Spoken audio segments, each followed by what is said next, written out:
niyo ba, tayong mga kabataan, minsan marami tayong gustong subukang mga bagay. Nako, lalo na po sa ating career o sa ating mga trabaho.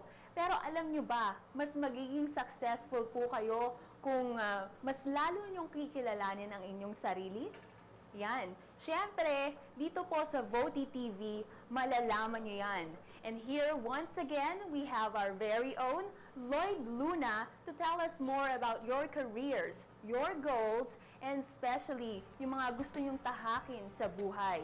We have Lloyd Luna here on Career 911.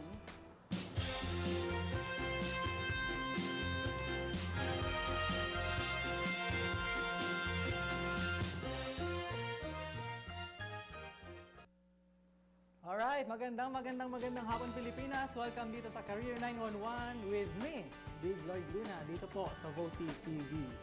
Dito ninyo mahanap ang mga kasagutan at payo sa inyong mga katanungan tungkol sa mga trabaho, sa mga career. At do you think you have what it takes to be successful in life? Kayo ba ang tinatawag na action-oriented person sa inyong organization, sa inyong company, sa inyong schools? O kayo yung tipong, ay, hindi ko kaya yan. Or kaya, ayokong gawin yan. Ang boring. Ew. Pag-uusapan natin ngayong hapon, ngayong araw na ito, tinatawag nating Law of Difference na sinulat ko sa internet. Isang law na very natural pero maraming bagay na tinuturo sa atin ito. At matututunan ninyo kung ano ang pagkakaiba ng action-oriented person sa hindi. At kung paano ito nakaka-apekto sa ating pag-asenso. Kasama po natin ngayong hapon si Miss Kate Palanya, ang Public Affairs Director ng Arriva Events, representing JM Matienzo, ang kanilang Managing Director. Good afternoon, Kate. Good afternoon, Lloyd. Hello. Yeah. Welcome to the show. I hope you are doing well. I am. Huwag ka mag-alala, I am. Before I'm going to ask you something about Arriva and the things that we can see this law applicable, I would like to read our letter sender for today. It said, "Dear Mr. Lloyd, I'm a working student and I find it hard to balance my time. I really need the job, but I also need to finish my studies. Please give me some advice. Thanks in advance. Rachel." Okay, Rachel, here's the advice.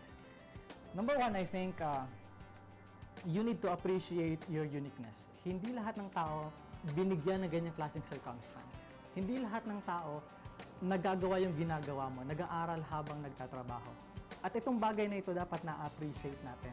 Remember, lahat tayo ay may kanya-kanyang kasarinlan, may kanya-kanya tayong opportunity para gawin kung ano yung kaya nating gawin. So, that's one. Appreciate your uniqueness. Number two, you need to appreciate your circumstance. Kung nasan ka ngayon, it's a blessing. Basically, it's a blessing. It's how you're going to see it. But for me, it's always a blessing. Number three, you are unique. Ikaw mismo, yung pagkatao mo ay unique. So, kung ikaw ay unique, marami kang pwedeng gawin. Marami kang pwedeng gawin na magiging ikaw ay kakaiba sa lahat. At opportunity ito para sa'yo na maipakita mo kung ano yung kaya mong gawin na hindi kaya ng iba. I've always believed, and I've been telling my audience always about this, that we always need to remember one obvious law that we can see all around. The law of difference, which states that unsuccessful people do what unsuccessful people don't do. Maraming mga bagay, maraming mga pagkakataon na hindi natin ginagawa ang isang bagay simply because tinatamad tayo. Maraming mga pagkakataon, hindi natin ginagawa ang isang bagay dahil hindi tayo sigurado kung magtatagumpay tayo o hindi. At in the process, nawawala yung opportunity natin para mag-succeed. So I want you to remember the law of difference, which basically states that successful people do what the unsuccessful people don't do. Very simple. Now, Ms. Kate, back to you. Okay, tell me more about what you do in Arriva. This is an events company, right? Yes. Yeah.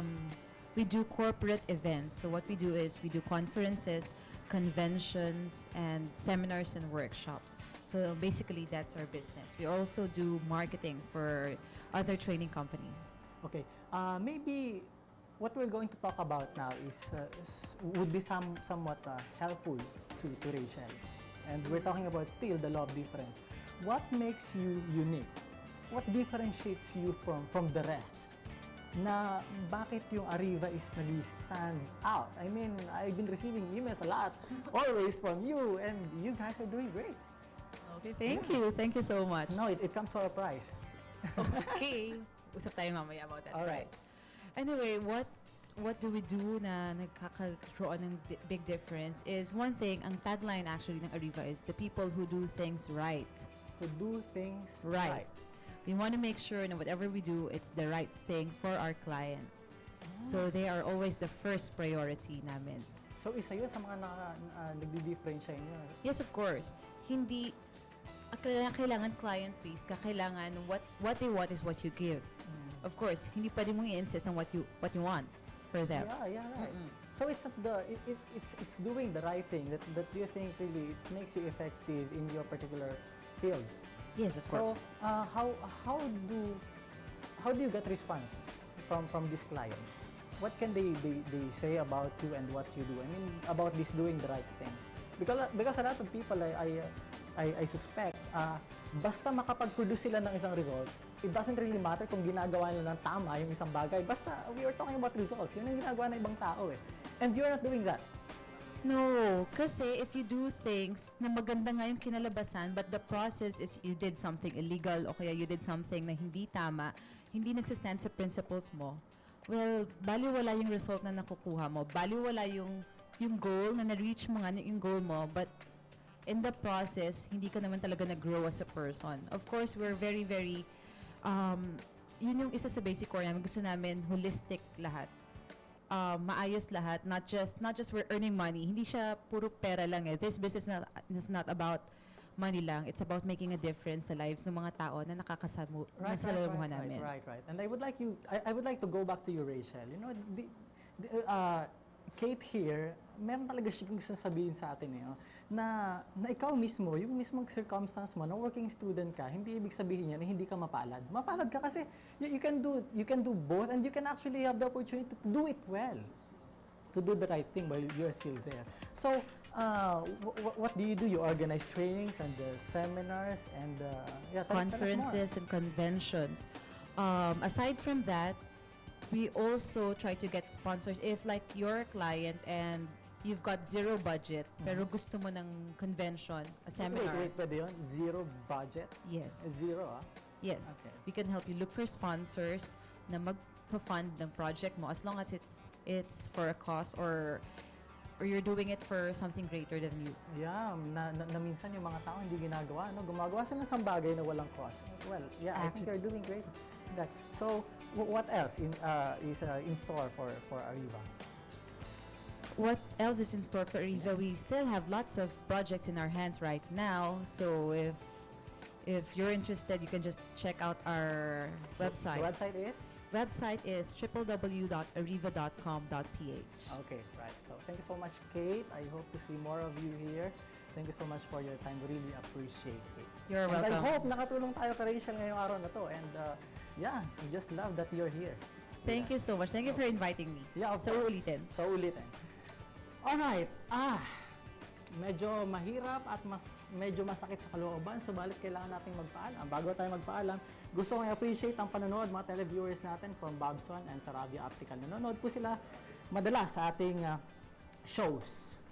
Kung kayo po ay may mga katanungan at suggestion, mag-email lamang po sa career911@gmail.com. Kung gusto naman pong maka-receive ng 1-year free career coaching program mula sa Lloyd Luna Communications at Voice of the Youth TV, maglagon lamang po sa www.lloydluna.com.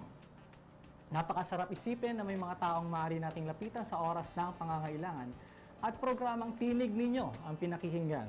Nandito lamang ang inyong kakampi. Magkita-kita tayong muli sa susunod na Lunes para sa isa pang talakayan dito sa Career 911. Dito lamang sa VOTI TV. Hanggang sa muli, ako po ang inyong kakampi, Big Lloyd Luna.